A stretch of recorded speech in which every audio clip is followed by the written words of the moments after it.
अच्छा जी, अस्सलाम वालेकुम, बिस्मिल्लाहिर्रहमानिर्रहीम। मेरा नाम है डॉक्टर फ़ीरा कलीम और आज जो हम चैप्टर स्टार्ट करने लगे हैं वो है डायरेक्ट कॉम्पोजिट रेज़िन्स, यानी कि हमने इस चैप्टर में कॉम्पोजिट के बारे में पढ़ना है। कॉम्पोजिट क्या होता है? कॉम्पोजिट जो है वो हमारी एक टूथ कलर्ड रेस्टोरेटिव मटीरियल होता है, यानी कि टूथ कलर्ड हमारा एक ये फिलिंग मटीरियल होता है और ये almost all types and all sizes of restorations में, यानी कि हर साइज़ की फिलिंग वगैरह में ये कॉम्पोजिट का जो मटीरियल है वो यूज़ हो सकता होता है।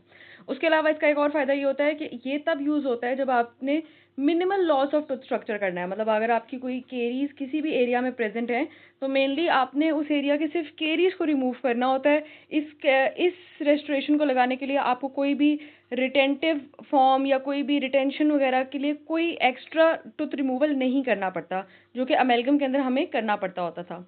अच्छा, उसके अलावा कहते हैं कि ये जो रेस्टोरेशन होती है ये काफ़ी ईज़ी कम टाइम में अप्लाई हो जाती है एज़ कम्पेयर टू वो रेस्टोरेशंस जो कि इनडायरेक्ट रेस्टोरेशंस होती हैं, जैसे कि ऑनलेज और इनलेज। ऑनलेज और इनलेज क्या होते हैं? वो लैब में प्रोसेस होके आते हैं, वो भी टूथ कलर रेस्टोरेशंस होती हैं, लेकिन वो इनडायरेक्ट रेस्टोरेशंस होती हैं। वो लैब में प्रोसेस होके आती हैं एंड देन पेशेंट के माउथ में लगती हैं, तो वो सिंगल सिटिंग वाला काम नहीं हो सकता। तो ये जो है वो सिंगल सिटिंग के अंदर हो जाता होता है। अच्छा, उसके अलावा कहते हैं कि कॉम्पोजिट की लाइफ स्पैन कितनी होगी इस डायरेक्ट एस्थेटिक रेस्टोरेशन की, वो डिपेंड करता है कि आपकी कितनी इनिशियल केरीज़ की एक्सटेंट कितनी थी जिसको आप फिल कर रहे हैं। उसके अलावा आपका ट्रीटमेंट प्रोसीजर किस तरीके से हो रहा है, आपकी कोई सलाइवा वगैरह तो नहीं आ रहा उस एरिया में। अगर सलाइवा आ जाता है जहाँ पे भी कॉम्पोजिट की रेस्टोरेशन हो रही होती है, तो वो उस कॉम्पोजिट की लाइफ स्पैन जो है वो कम हो जाता होता है। उसके अलावा रेस्टोरेटिव मटीरियल और टेक्नीक, जिस टेक्नीक से आप अप्लाई कर रहे हैं, उसके अलावा ऑपरेटर स्किल और पेशेंट के अपने फैक्टर, यानी कि पेशेंट की अगर ओरल हाइजीन अच्छी है, उसकी ओक्लूजन अच्छी है, केरीज रिस्क उसका कम है और उसकी एडवर्स हैबिट्स उसके अंदर नहीं है, तो जो आपकी कॉम्पोजिट की जो लाइफ स्पैन होगी वो अच्छी होगी, ज़्यादा टाइम तक चलेगी। अच्छा, खैर ये तो कुछ उसकी लाइफ स्पैन के बारे में बात हो गई और एक जनरल इंट्रोडक्शन हो गया आपकी कॉम्पोजिट का। अब हम वहाँ पे आ जाते हैं जहाँ पे जिस पार्ट से इस कॉम्पोजिट को लेके क्वेश्चंस आते होते हैं। सबसे पहले यहाँ पे पूछा जाता होता है indications and Contra indications of composite, यानी कि किस केस में आप कॉम्पोजिट अप्लाई कर सकते हैं और किस में नहीं कर सकते। तो ये एक बहुत ही कॉमन क्वेश्चन है जो कि पूछा जाता होता है। तो इंडिकेशंस ऑफ डायरेक्ट कॉम्पोजिट में सबसे पहले तो आ जाएंगी हमारी क्लास 1 से लेके क्लास 6 की रेस्टोरेशंस, यानी कि हर क्लास की रेस्टोरेशन में आपका कॉम्पोजिट यूज़ हो सकता है। अब ये क्लासेस क्या होती हैं, इसको एक दफ़ा हम देख लेते हैं। क्लास 1 जो है वो आपकी जहाँ पे भी आपकी पिट्स इन्वॉल्व होती हैं, वो बेशक पिट्स आपकी इंटीरियर्स में लिंगुअल साइड पे पिट्स हों या आपके पोस्टीरियर्स में अक्लूजल पिट्स हों। जहाँ पे भी पिट्स होंगी वहाँ की जो भी आपकी केरीज होंगी वो उनको हम क्लास 1 में कंसिडर करेंगे। क्लास 2 क्या होती है? क्लास 2 आपकी प्रॉक्सिमल सर्फेसिस को इन्वॉल्व कर रही होती है पोस्टीरियर्स के। क्लास 3 क्या होती है? क्लास 3 प्रॉक्सिमल सर्फेस इन्वॉल्व कर रही होती है इंटीरियर्स के। ठीक है। क्लास 4 क्या होगी? क्लास 4 जो है वो इंसाइजल एजेस को इन्वॉल्व कर रही होती है आपके इंटीरियर्स के। क्लास 5 क्या होती है? क्लास 5 इंटीरियर्स और पोस्टीरियर दोनों के लिए सेम होती है, जो कि आपके सर्वाइकल रीजन्स को इन्वॉल्व कर रही होती है। और लास्ट में आ जाएगी क्लास 6। क्लास 6 जो है अगेन सिर्फ पोस्टीरियर्स में होती है, जो कि आपकी एक्लूजल एजेस को इन्वॉल्व कर रही होती है, एक्लूजल कस्प्स को इन्वॉल्व कर रही होती है। तो ये तो हो गई हमारी क्लासेस, जिसमें कहते हैं हर क्लास के अंदर आपकी कॉम्पोजिट की फिलिंग जो है वो यूज हो सकती है, पहला इंडिकेशन। सेकेंड इंडिकेशन आ जाता है for foundation and core buildups. Foundation and core buildups क्या होते हैं? इमेजिन करते हैं एक ऐसा टूथ है जिसकी बहुत ज़्यादा वो केरियस है, जिसकी सिर्फ रूट ऑलमोस्ट रह गई हुई है, ऊपर से क्राउन ऑलमोस्ट सारा केरियस था। अगर उस दांत को हमने बचाना हो तो ऑफकोर्स हम पहले आरसीटी करते हैं, उसके बाद हम अपनी रूट किनाल के अंदर एक मेटेलिक या फाइबर की पोस्ट डालते हैं। ठीक है, ये पोस्ट तो मेटल की होगी या फाइबर की होगी। अब इस पोस्ट के ऊपर हम एक कोर बनाते हैं या एक फाउंडेशन बनाते हैं, जिस फाउंडेशन के ऊपर हमारा अल्टीमेटली क्या लगेगा? जिसके ऊपर अल्टीमेटली हमारा आके ऊपर क्राउन लगेगा। ठीक है, तो ये जो कोर बिल्डअप है या ये जो फाउंडेशन बिल्डअप है, ये कॉम्पोजिट की लग सकती है, कॉम्पोजिट की बन सकती है, ये अमेलगम की भी बनती होती है और ये कॉम्पोजिट की भी बन सकती है। तो हमारे यहाँ पे सिंपल मकसद समझने का ये था कि कोर बिल्डअप क्या होता है। कोर बिल्डअप एक्चुअल में दांत का एक स्ट्रक्चर हम बिल्ड कर रहे होते हैं, जैसे कि इस नीचे वाली एग्जाम्पल में भी दिखाया हुआ है कि एक ऐसा दांत है जो कि पीछे से देखें तो बिल्कुल केरियस हो चुका हुआ है, टूटा हुआ है। अब इसके अंदर ये एक वाइट कलर की ट्रांसपेरेंट फाइबर पोस्ट लगी हुई है और उस पोस्ट के ऊपर हमने क्या किया है, ऊपर पीछे और आगे से हमने सारा कॉम्पोजिट से एक टूथ बिल्ड किया है, जिस टूथ के ऊपर, जिस फाउंडेशन के ऊपर, जिस कोर के ऊपर आपका फ्यूचर में आके क्राउन बैठेगा। तो नेक्स्ट हमारा इसकी इंडिकेशन होगी कोर या फाउंडेशन बिल्डअप। थर्ड इसका यूज आ जाता है, इंडिकेशन आ जाता है एज अ सीलेंट या प्रिवेंटिव रिजन रेस्टोरेशन। अब ये जो सीलेंट है और जो प्रिवेंटिव रिजन रेस्टोरेशन है, ये भी हम कुछ देर बाद इसको हम डिटेल में डिस्कस करेंगे कि ये क्या होता है। फोर्थ पे आ जाता है इसका एस्थेटिक इन्हांसमेंट प्रोसीजर। अब एस्थेटिक इन्हांसमेंट प्रोसीजर के अंदर आ सकता है कि कोई भी डायरेक्ट विनियर लगना हो, फुल हो या पार्शियल हो। विनियर क्या होता है, एक टूथ के ऊपर लेयर लग जाती है जो कि अगर आपका एस्थेटिकली टूथ जो है कलर उसका नहीं सही था, उसका स्ट्रक्चर सही नहीं था, उसकी कंटोर सही नहीं थी, तो उनको ठीक करने के लिए आपका एक विनियर लगता होता है टूथ सरफेस के ऊपर। या कहते हैं आपका डायस्टीमा क्लोजर के लिए। डायस्टीमा का मतलब यानी कि दो दांतों के दरमियान में अगर गैप है, उस गैप को फिल करने के लिए भी हम कॉम्पोजिट मटेरियल यूज कर सकते हैं। अब विनियर की एग्जांपल अगर हमने देखें तो विनियर की भी यहाँ पे हमारे पास एग्जांपल मौजूद है। नीचे आते हैं तो बिल्डअप, हाँ ये आ गए हमारे विनियर। विनियर कुछ इस तरीके से होता है, अगर टूथ का कलर या टूथ का कोई स्ट्रक्चर इस तरीके से लॉस है तो उसके ऊपर हम डायरेक्ट कॉम्पोजिट अप्लाई करके, डायरेक्टली कॉम्पोजिट अप्लाई करके फुल टूथ के ऊपर हम एक विनियर लगा लेते हैं। तो कॉम्पोजिट का काम विनियरिंग में भी हो रहा है और एस्थेटिक मॉडिफिकेशन में भी हो रहा है, और डायस्टीमा को भी क्लोज कर रहा है, इनके बीच का गैप है अगर उसको भी क्लोज कर रहा है। अच्छा, एक और चीज हम यहीं पे देख लेते हैं जो कि एक इसकी इंडिकेशन ही है, वो है पेरियोडोंटल स्प्लिंटिंग। पेरियोडोंटल स्प्लिंटिंग पे कॉम्पोजिट किस तरीके से यूज हो रहा होता है, इमेजिन करते हैं अगर कोई ट्रॉमा होता है, ट्रॉमा की वजह से आपके कुछ दांत जो हैं वो लूज हो जाते हैं, मोबाइल हो जाते हैं। या हम कहते हैं कि अगर आपका जो पेरियो लॉस है वो होने लग जाए। पेरियो लॉस से मराद है कि आपका यहाँ पे जो गम्स होते हैं वो जो है वो आपके टूथ के दरमियान से लॉस होने लग जाए, रिडक्शन, उनकी गम्स की रिडक्शन होने लग जाए। तो उस केस में हम क्या करते हैं, उस केस में क्या होता है कि आपके जो टूथ है वो मोबाइल हो जाते हैं। तो हम जो है उनकी स्प्लिंटिंग कर देते हैं, यानी कि दांतों को स्टेबलाइज करने के लिए। अगर फॉर एग्जांपल आपके दो सेंट्रल्स जो हैं वो आपके मोबाइल हुए हैं ड्यू टू एनी ट्रॉमा या ड्यू टू पेरियोडोंटल लॉस, आप उन सेंट्रल्स को आपके बाकी जो दो साइड के दांत होंगे जो कि स्टेबलाइज्ड होंगे, उनके साथ एक कॉम्पोजिट की थिन सी वायर से, कॉम्पोजिट की थिन वायर नहीं, तो कॉम्पोजिट को आप निकालते हैं, कॉम्पोजिट को जरा थिन थिन आप करते हैं और उसकी एक कॉम्पोजिट की थिन डो से सबको अटैच कर देते हैं और उस कॉम्पोजिट को क्योर कर देते हैं।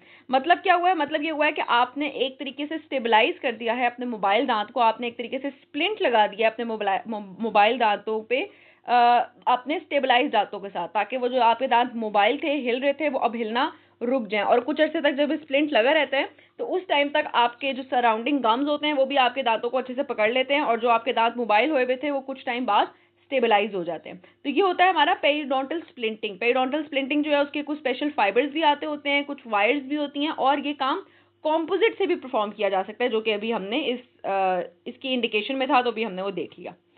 अच्छा, नेक्स्ट इसकी एक और इंडिकेशन आ जाती है टेम्पररी और प्रोविजनल रेस्टोरेशंस। टेम्पररी और प्रोविजनल रेस्टोरेशन से मुराद ये है कि ये वो रेस्टोरेशंस होती हैं जब आपका फॉर एग्जांपल हमारी इनलेज या ऑनलेज बन के आने लैब से, तो जितने टाइम तक वो लैब से बन के आने होते हैं उस दौरान हमने अगर कोई टेम्पररी रेस्टोरेशन देनी है तो हम कॉम्पोजिट की लगा सकते हैं, और जब आपकी परमानेंट रेस्टोरेशन बन के आएगी तो आप उसकी कॉम्पोजिट की रेस्टोरेशन को रिमूव कर लेंगे। अच्छा, नेक्स्ट इसकी आ जाती है पेरियोडोंटल स्प्लिंटिंग। इसकी इंडिकेशन जो कि हमने भी पढ़ ली हुई है, समझ ली हुई है कि वो क्या होती है। उसके बाद आ जाती है ल्यूटिंग ऑफ द इनडायरेक्ट एस्थेटिक रेस्टोरेशंस, यानी कि आपका कोई भी क्राउन लगना है, कोई आपकी इनले लगनी है, ऑनले लगनी है, उसके लिए एज अ सीमेंट भी आपका ये जो कॉम्पोजिट है वो यूज हो सकता है। ल्यूटिंग का मतलब एज अ सीमेंट, तो कोई भी इनडायरेक्ट रेस्टोरेशन लगनी है उसके लिए एज अ ल्यूटिंग एजेंट की यूज हो सकता होता है।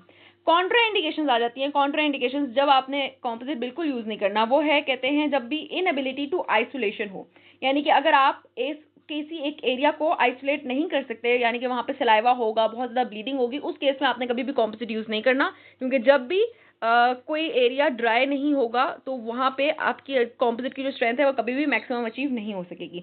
तो वो यानी कि बच्चों में भी हम कॉम्पोजिट अवॉइड करते हैं, बच्चों में हम जीआईसी करते होते हैं, क्योंकि बच्चों में सलाइवा बहुत ज़्यादा होता है और उसके अंदर आइसोलेशन जो है वो ज़रा सी हमारे लिए डिफिकल्ट हो जाती होती है।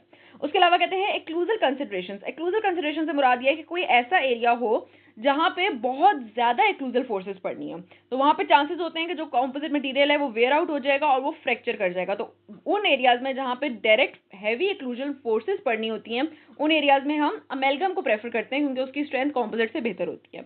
उसके अलावा कहते हैं extension of the restoration on root surface. Root surface के ऊपर सीमेंटम आ जाता है, और सीमेंटम, और दूसरा क्या होता है, रूट सरफेस के पास गम मार्जिन होता है, और गम मार्जिन की वजह से वहाँ पे क्लेविकुलर फ्लूइड का चांस होता ही होता है कि वहाँ पे क्लेविकुलर फ्लूइड ज़्यादा होना है। तो इन दो वजूहात की वजह से भी आपका जो कॉम्पोजिट है वो रूट सरफेस के ऊपर इतने अच्छे से नहीं बैठता, तो वहाँ पे भी आपने कॉम्पोजिट को अवॉइड करना है। और लास्ट में आ जाएगा ऑपरेटर फैक्टर्स। ऑपरेटर फैक्टर्स ये है कि अगर आपकी ऑपरेटिंग साइट जो है वो उसको आप अपने कॉन्टैमिनेशन से, ओरल फ्लूइड के कॉन्टैमिनेशन से अवॉइड नहीं करवा सकते, और जो ऑपरेटर है वो अगर चांसेस हैं कि वो कुछ स्टेप्स मिक्स कर दे या मिस कर दे जिसके अंदर उसकी क्योरिंग नहीं की, उसने बॉन्डिंग सही से नहीं लगाई, तो उन वजूहात में भी आपने जो है ना ये कॉम्पोजिट जो है अवॉइड करना है। क्योंकि अमेलगम के अंदर कोई इस तरह के स्टेप्स नहीं होते कि आपने पहले बॉन्डिंग लगानी है, पहले एचेंट लगाना है, उनको क्योर करना है। अमेलगम में अपना डायरेक्ट अमेलगम डालना होता है। तो अगर इस तरह के कोई ऑपरेटिंग फैक्टर्स हैं जिनका पता है कि अच्छा है वो मिस हो जाएंगे, तो उस केस के अंदर भी आपने डायरेक्ट कॉम्पोजिट रेस्टोरेशन को अवॉइड करना होता है। नेक्स्ट क्वेश्चन जो कि काफ़ी ज़्यादा पूछा जा सकता है इस कॉम्पोजिट में से, वो है एडवांटेजेस एंड डिसएडवांटेजेस। तो एडवांटेजेस में आ जाता है इसकी एस्थेटिक्स बहुत अच्छी है क्योंकि टूथ कलर रेस्टोरेशन है। उसके अलावा इसके अंदर कंजर्वेटिव टूथ प्रिपरेशन होती है, आपको एक्सेसिव रिमूवल टूथ का नहीं करना पड़ता, कोई नेसेसरी मैकेनिकल रिटेंशन नहीं बनानी पड़ती, कोई ज़्यादा एक्सटेंशन नहीं बनानी पड़ती। ये एक्सटेंशन और रिटेंशन कब बनती हैं? अमेलगम में बनती हैं। जब हम अमेलगम का चैप्टर देखते हैं तो उसके अंदर हम देखते हैं कि हमें अमेलगम की फिलिंग लगाने के लिए मैक्सिमम रिटेंशन और एक्सटेंशन करनी पड़ती होती है अपनी टूथ स्ट्रक्चर की। तो इसके अंदर हमने एक्स्ट्रा टूथ स्ट्रक्चर बिल्कुल रिमूव नहीं करना पड़ता कॉम्पोजिट के अंदर। दूसरा क्या है, दूसरा थर्ड आ जाता है इसका एडवांटेज, लो थर्मल कंडक्टिविटी। मतलब कि अमेलगम जो है वो एक मेटल होता है, उसके अंदर से चांसेस होते हैं कि आपका जो हीट है वो पास करके आपके पल्प तक जा सके।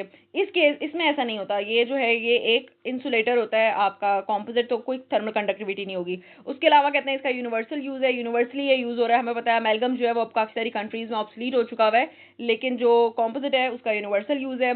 उसके अलावा एडहेजन टू द टूथ इसकी बहुत अच्छी होती है। इसकी जो है एडहेजन जो है वो केमिकल से होती है, तो इसका जो दांत के साथ रिटेंशन आनी होती है वो 100% आएगी अगर आपका वो जो एरिया है वो अच्छे से आइसोलेटेड होगा आपकी फ्लूइड वगैरह से। और लास्ट में आ जाता है रिपेरेबिलिटी। अब अगर कोई भी ये इसका रेस्टोरेशन का जो एरिया है वो चिप ऑफ हो जाए और बाकी रेस्टोरेशन लगी रह जाए, तो उसके ऊपर ही एडिशनल बिल्डअप करके आपकी जो कॉम्पोजिट है उसको हम रिपेयर कर सकते हैं। जबकि अमेलगम के अंदर आपको फुल अमेलगम रिमूव करके दोबारा से अमेलगम प्लेस करना पड़ता है, जबकि इसके अंदर ऐसा नहीं है, कोई चिप्ड एरिया को आप डायरेक्टली रिपेयर कर सकते हैं। तो ये हो गए इसके एडवांटेजेस। डिसएडवांटेजेस इसके आ जाते हैं। डिसएडवांटेजेस जो हैं कॉम्पोजिट रेस्टोरेशन के, वो कहते हैं डिपेंड करते हैं तब जब अगर आपकी पोलीमराइजेशन के प्रोटोकॉल्स को आप अपने ध्यान में ना रखें। पोलीमराइजेशन के प्रोटोकॉल्स क्या होते हैं? हमें पता है जो कॉम्पोजिट होता है वो एक्चुअल में एक मोनोमर होता है, ठीक है। यानी कि जब पहले वो एक ज़रा फ्लूइड फॉर्म में होगा, ज़रा एक इतना रिजिड फॉर्म में नहीं होता, लेकिन जब आप उसको लाइट क्योर करते हैं तो वो पॉलीमराइज होता है। वो जो मोनोमर्स होते हैं वो कंबाइन होकर एक पॉलीमर बन जाते हैं और वो एक हार्डन्ड हो जाते हैं। जब भी एक कोई स्ट्रक्चर जो है वो सॉफ्ट चीज़ से हार्ड होता है तो उसके अंदर चांसेस होते हैं कि वो श्रिंक होगा।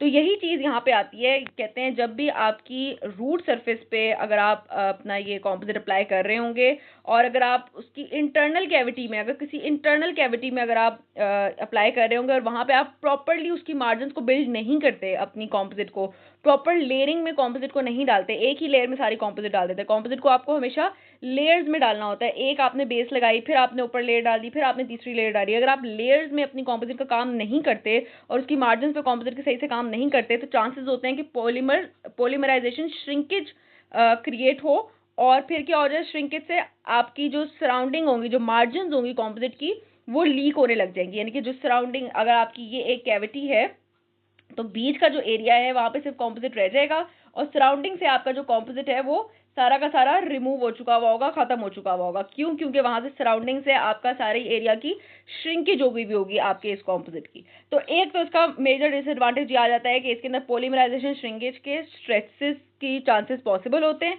और ये कब होंगे? जब भी आपकी पुअर मार्जिनल बिल्डअप होगा और आप उसके अंदर लेयरिंग में काम नहीं करेंगे। अच्छा, नेक्स्ट आ जाता है इसका डिसएडवांटेज, वही कहते हैं marginal deterioration over time in the areas जहाँ पे no marginal enamel is available. वही वाली बात हो गई। कहते हैं अगर आप एक ऐसे एरिया में बिल्ड कर रहे हैं जहाँ पे साइड पे मार्जिन पे एनामल अवेलेबल नहीं है, यानी कि कोई प्रॉक्सिमल सरफेस है जिसके अंदर मार्जिन पे एनामल अवेलेबल नहीं है, तो चांसेस होते हैं कि जल्दी इसकी मार्जिनल डिग्रेडेशन हो जाए एज कम्पेयर टू आपका अमेलगम की इतनी जल्दी मार्जिनल डिजनरेशन नहीं होती। उसके अलावा कहते हैं are more difficult and time consuming to place and more costly as compared to amalgam restoration। amalgam से तो ऑफ कोर्स ज़्यादा कॉस्टली होता ही है। तो एक तो डिसएडवांटेज का ये आ गया। दूसरा आ गया more difficult and time consuming as compared to amalgam. वो किस तरीके से, मैंने अभी बताया है, जो कॉम्पोजिट होता है वो बड़ा टेक्निक सेंसिटिव होता है। क्यों? क्योंकि उसके अंदर ऑपरेटर ने एक तो उस एरिया को ड्राई रखना है, दूसरा उस एरिया पे पहले एचेंट लगाना है, फिर तीसरा उस एरिया को दोबारा से ड्राई करना है, फिर उसके ऊपर वो बॉन्डिंग, रिजन बॉन्डिंग लगाना है, उसको लाइट क्योर करना है एंड देन कॉम्पोजिट आना है। तो ये बहुत ज़्यादा टाइम कंज्यूमिंग हो जाता है और अगर एक भी स्टेप जो है वो मिस हो जाए तो आपकी जो कॉम्पोजिट है वो सही से अटैच नहीं होगी। जबकि अमेलगम के अंदर आपने डायरेक्ट अमेलगम को प्लेस करना होता है टूथ के ऊपर, उसके ऊपर पीछे वाली कोई भी चीज़ें जो है ना नहीं करनी होती, पीछे वाले स्टेप्स नहीं करने होते। तो इस तरीके से ये इसका एक और डिसएडवांटेज आ गया। फर्दर कहते हैं मोर टेक्निक सेंसिटिव, वही वाली बात है कि टेक्निक सेंसिटिव के अंदर आपने उसको अच्छे से आइसोलेट भी करना है उस एरिया को और इंक्रीमेंटल प्लेसमेंट टेक्निक अप्लाई करनी है, यानी कि एक ही लेयर में आपने कॉम्पोजिट को नहीं डालना होता कभी भी। पहले आप बेस लगाते हैं, उसको क्योर करते हैं, फिर ऊपर लगाते हैं कॉम्पोजिट, फिर क्योर करते हैं। तो 3-4 लेयर्स में आपने कॉम्पोजिट को डालना होता है, उसको बार बार क्योरिंग करनी होती है। तो इसलिए ये ज़्यादा टेक्निक सेंसिटिव भी है। तो ये एक और इसका डिसएडवांटेज है। फर्दर कहते हैं greater occlusal wear in areas of high occlusal stresses. तो ये तो भी हमने इसकी कॉन्ट्रा इंडिकेशन में भी देखा है कि इसको कहीं पे भी वहां पे प्लेस नहीं करना जहां पे बहुत हाई इक्लूजल स्ट्रेसेस पड़े, क्योंकि उन एरियाज के अंदर चांसेस होते हैं कि ये कॉम्पोजिट जो है वो वेयर आउट कर जाए या फ्रैक्चर कर जाए। तो ये इसके 5 to 6 डिसएडवांटेजेस थे। नेक्स्ट हमारे पास आ जाएगी clinical technique for pit and fissure sealants, जो अभी हमने ऊपर एक इंडिकेशन देखी थी और मैंने कहा था अभी हम नीचे जाके पढ़ते हैं। अभी जो पिट एंड फिशर सीलेंट्स हैं ये एक्चुअल में इस बुक में दूसरे चैप्टर में मेंशन किए हुए हैं, लेकिन हम इसको यहीं पे पढ़ेंगे क्योंकि हमारा यहाँ पे कॉम्पोजिट का एक फुल टॉपिक ताकि कवर हो जाए। अच्छा, सीलेंट क्या होता है? सीलेंट ये होता है कि अगर आपकी बहुत ही कोई डीप पिट्स एंड फिशर्स हैं, ठीक है, क्लूजल सर्फेसिस पे, और आपका जो टूथ है वो प्रोन टू केरीज है, यानी कि चांसेस हैं कि वहाँ पे केरीज के हो जाएं, तो आपने क्या करना होता है, आपने उन पिट एंड फिशर्स को सील कर देना होता है लो विस्कोसिटी फ्लूइड रेजिन से, यानी कि फ्लोएबल कॉम्पोजिट से आपने उन पिट्स को और इन उन फिशर्स को सील कर देना होता है ताकि वहां पे क्या ना हो सके, वहां पे फ्यूचर में आपकी कोई भी बैक्टीरिया हार्बर ना हो सके और फ्यूचर में वहां पे केरीज ना हो सके। अब ये किस केस में करना होता है sealant, pit and fissure sealant? एक तो उस केस में जिस केस में वो एरिया जो है वो केरीज फ्री है और आप वहां पे सिर्फ ये पिट एंड फिशर सीलेंट इसलिए अप्लाई कर रहे हैं ताकि प्रिवेंशन ऑफ केरीज हो सके इन फ्यूचर केसेस। या तब अप्लाई करना होता है जब बहुत ही इनिशियल केरीज के लेजन्स हो, ठीक है, जिसको हम इंसिपिएंट केरीज कह रहे होते हैं। इंसिपिएंट केरीज जो होती है वो बिल्कुल ही स्टार्टिंग होती हैं केरीज की, और वो एक्चुअल में अगर आप वहाँ पे ओरल हाइजीन अच्छी मेंटेन कर लेंगे तो वो केरीज प्रोग्रेस भी नहीं होंगी। तो उन अगर इंसिपिएंट केरीज हैं, बिल्कुल स्टार्टिंग केरीज हैं, तो उनको अरेस्ट कराने के लिए, और अगर केरीज नहीं है तो उनको प्रिवेंट कराने के लिए हमने ये सीलेंट अप्लाई करना होता है। अब इस केस में हमने किसी किस्म का टूथ रिमूवल नहीं करना होता। टूथ रिमूवल किए बगैर हमने सिर्फ एचेंट अप्लाई करना होता है, उसको ड्राई करके हमने अपना सीलेंट डाल देना होता है। हमने कोई ऑफ कोर्स पहले बॉन्डिंग डालेंगे एंड देन सीलेंट डाल देंगे, हमने कुछ टूथ रिमूवल इस केस में, सीलेंट के केस में नहीं करना होता। अच्छा, इसका मैकेनिज्म ऑफ एक्शन क्या होता है? कहते हैं मैकेनिकली जो सीलेंट होता है वो आपके पिट्स एंड फिशर्स को फिल कर देता है, यानी कि उनका जो ओपनिंग होती है उनको बंद कर देता है ताकि फ्यूचर में अगर पहले तो कहते हैं अगर किसी किस्म का भी बैक्टीरिया वहाँ पे प्रेजेंट होगा तो वहाँ पे उस बैक्टीरिया को न्यूट्रिएंट्स मिलना बंद हो जाएंगे, ठीक है। ये अगर फॉर एग्जांपल हमारी सीलेंट की फिशर की ये डेप्थ है जहाँ पे अगर हमारा बैक्टीरिया प्रेजेंट था, तो ऊपर से अगर हम सीलेंट डाल देंगे तो क्या होगा, हमारा ऊपर से कोई सी किस्म का भी फूड आना बैक्टीरिया को बंद हो जाएगा, जिसकी वजह से बैक्टीरिया की डेथ हो जाएगी। दूसरा कहते हैं कि अगर कोई बैक्टीरिया वहाँ पे थे ही नहीं तो उनका बैक्टीरिया का वहाँ पे एक्यूमुलेशन जो है वो भी ब्लॉक हो जाएगी। और कहते हैं ये जो से भी एरियाज होते हैं ज़रा नॉन सेल्फ क्लीनिंग होते हैं क्योंकि वो बड़ी डीप डेप्थ में होते हैं ये आपके फिशर्स और टिप्स, तो वहाँ पे आपकी वैसे भी क्लीनिंग पॉसिबल नहीं होती। तो अब वहाँ पे फ्यूचर में कोई बैक्टीरिया आ ही नहीं सकेगा क्योंकि ऊपर से आपने एक सीलेंट प्लेस कर दिया हुआ है। अच्छा, ये कहते हैं कि सीलेंट की ज़रूरी नहीं है कि सीलेंट जो है वो बिल्कुल आपकी बेस ऑफ द फिशर तक जाए। ये अगर आपकी सिर्फ नेक तक भी रह जाता है आपकी फिशर के तो भी इट्स इनफ, क्योंकि वो आपके नीचे वाले एरिया को अच्छे से इस तरीके से सील कर देता है। अच्छा, नीचे फिर आ जाते हैं तो नीचे फर्दर कहते हैं कि क्या हो जाता है, सीलेंट अगर आप अप्लाई करते हैं तो सेकंड फायदा हमें क्या मिलता है। कहते हैं जो सीलेंट होता है वो आपकी सर्फेस ऑफ द टूथ को क्या कर देता है, ईजियर टू क्लीन बना देता है, क्योंकि ये जो आपके पिट्स एंड फिशर्स थे काफ़ी डीप थे तो उनके ऊपर आपका टूथब्रश जाना और मेस्टिकेशन से उनकी क्लीनिंग होना पॉसिबल नहीं थी। लेकिन जब आपने सीलेंट डाल दिया तो उस एरिया की जो सेल्फ क्लीनिंग है वो ज़रा सी ईजी हो जाती है। अब इंडिकेशंस क्या है, कब कब आपने सीलेंट देना है, मैंने अभी आपको बताया ये आपने सीलेंट सिर्फ तब देना है जब आपको पता हो कि पेशेंट जो है वो बहुत ही हाई रिस्क है उसको अंदर केरीज की, और आपने उसको एज अ प्रिवेंटिव या थेराप्यूटिक यूज देना है, यानी कि वहाँ पे या तो केरीज हो ही ना, या उस केस में थेराप्यूटिक यूज जब जहाँ पे बहुत ही इंसिपिएंट इनामल केरीज हो, यानी कि बिल्कुल स्टार्टिंग इनामल केरीज की हो, तो आपने सीलेंट देना है। दूसरा फिर कहते हैं प्रिवेंशन में आपने दे देना है। फिर उसके अलावा कहते हैं कि सिर्फ किन किन साइट्स में आपने देना होता है अपना सीलेंट, कहते हैं जो आपकी केरीज फ्री पिट्स एंड फिशर हों, या कहते हैं आपकी इंसिपिएंट लेशंस हो जो कि DEG यानी कि डेंटिनो एनामल जंक्शन तक ना गए हों, सिर्फ इनेमल के अंदर ही बिल्कुल आपके इंसिपिएंट लेशंस हो। उसके अलावा कहते हैं आपने उन चिल्ड्रन में देना होता है जिनके अंदर अभी अभी posterior teeth, permanent posterior teeth erupt हुए हैं और उनके जो क्लिनिकल क्राउन्स हैं वो फुली इरप्ट हो गए, उनके अंदर फौरन आपने सीलेंट देना होता है ताकि क्या हो जाए, फ्यूचर में उनके ऊपर केरीज ना हो, क्योंकि हमें पता है बच्चे जो इतने अच्छे से टूथब्रशिंग नहीं करते तो चांसेस है उनके परमानेंट टीथ के ऊपर केरीज फ्यूचर में आ जाए, तो उनको हमने सीलेंट दे देना होता है। और एडल्ट्स में उनके अंदर देना होता है जो कि जिनके अंदर केरीज की ससेप्टेबिलिटी ज्यादा होती है, यानी कि अगर उनकी डाइट चेंज की वजह से या कोई ऐसा सलाइवा उनका कम प्रोड्यूस हो रहा है या उनको ऐसी मेडिकेशन ले रहे हैं कि चांसेस हैं कि उनके अंदर केरीज बढ़ सकती हैं, तो उन एडल्ट्स के अंदर भी आपने सारे उनके पोस्टीरियर टीथ के अंदर पिट्स एंड फिशर में सीलेंट डाल देना होता है। अच्छा, उसके अलावा कहते हैं clinical consideration before placing sealant, बस आपने ये देख लेना है कि जो भी कैविटी अगर केरीज हैं तो वो कैविटेटेड ना हो, यानी कि बड़ा कोई कैविटी का लेजन ना हो, बिल्कुल इंसिपिएंट केरीज हो तो ही हमने ये सीलेंट डालना है, क्योंकि इस केस के अंदर मैंने आपको बताया हमने किसी किस्म की टूथ रिमूवल नहीं करना होता। तो कहते हैं जब आपको इस बात की कंफर्मेशन हो जाए कि कोई कैविटेटेड केरीज नहीं है, यानी कि बड़ी केरीज नहीं है, तो आपने वहां पे उसकी पिट्स एंड फिशर में आपने सीलेंट को प्लेस कर देना होता है। एडवांटेजेस इसके क्या हैं? एडवांटेजेस इसके ये हैं कि ये है एक alteration to tooth preparation and restoration technique, यानी कि आपने टूथ बिल्कुल नहीं प्रिपेयर किया और आपने उस टूथ को प्रोटेक्ट कर लिया उसका कोई भी स्ट्रक्चर को लॉस कराए बगैर। कौन कौन से material as a sealant use हो सकते हैं? कहते हैं light activated urethane, dimethacrylate resin या light activated bisphenol A glyceryl methacrylate resin. और उसके अलावा यहाँ पे आप कॉम्पोजिट का भी चीज ऐड कर लें, क्योंकि कॉम्पोजिट फ्लोएबल कॉम्पोजिट जो है वो भी एज अ सीलेंट यूज हो सकता है, जिसके हम डिटेल में ये टॉपिक पढ़ रहे हैं। ठीक है, टेक्निक किस तरीके से है? सिंपली है, स्टेप 1 में आपने उस एरिया को अच्छे से आइसोलेट कर लेना है रबर डैम लगा के। सेकेंड स्टेप में आपने उस एरिया को अच्छे से क्लीन करना है विद स्लरी ऑफ प्यूमिस, यानी कि आपने एक पेस्ट लगाना है जो कि जरा एब्रेसिव सा पेस्ट होगा और उस ब्रश से आपने उस सारे एरिया को अच्छे से क्लीन करना है। उसके बाद आपने उसको ड्राई करके आपने उसको 37% फॉस्फोरिक एसिड से उस एरिया को एसिड एच करना है। एचिंग के बाद आपने उस एरिया में सीलेंट प्लेस कर देना है और उसके ऊपर आपने उसको लाइट क्योर कर देना है। ठीक है, अल्टीमेटली कहते हैं आपने उस एरिया की इक्लूजन को चेक करना है कि वो इक्लूजन हाई तो नहीं हो गई, इक्लूजन हाई है तो आपने उसको भी रिमूव कर देना है। ठीक है, तो बड़े सिंपल से स्टेप्स थे, कोई टूथ रिमूवल नहीं हुआ इसके अंदर। अच्छा, तो जो नेक्स्ट इसका यूज आ जाता है हमारे कॉम्पोजिट का वो है clinical technique for preventive resin and conservative composite restoration. अब ये भी हमारे सीलेंट वाले से ही काफी सिमिलर है, क्योंकि इसके अंदर भी मेजरली हमारे पिट्स एंड फिशर की ही बात हो रही होती है, लेकिन इस केस में हम देखते हैं कि हमारी थोड़ी बहुत केरीज जो है वो इंसिपिएंट लेजन से थोड़ी एक्सटेंसिव हो चुकी हुई होती हैं और किस में जा चुकी हुई होती है, हमारी डेंटिनो एनामल जंक्शन तक रीच कर रही होती हैं। तो इस केस में हमने अल्ट्रा कंजर्वेशन टेक्निक से, अपनी अल्ट्रा कंजर्वेटिव रेस्टोरेशन से अपने उस दांत को रिस्टोर करना होता है, अपनी केरियस पिट एंड फिशर्स को। ठीक है, इस केस में बहुत ही कहते हैं minimal removal of the tooth structure होगा। जब जैसे हमने पिछले वाले में देखा था उसमें तो बिल्कुल भी रिमूवल नहीं था, इस केस में आपका मिनिमल टूथ रिमूवल पॉसिबल होता है। उसके अलावा इसको भी आपने किससे फिल करना होता है? कहते हैं फ्लोएबल कॉम्पोजिट से आपने इसको फिल करना होता है, या सीलेंट से ही, जो हमने ऊपर जो रेजिन्स पड़े थे उन सीलेंट से ही हमने इस एरिया को सील कर देना होता है ताकि फर्दर केरीज जो हैं वो आपकी प्रोग्रेस ना करें।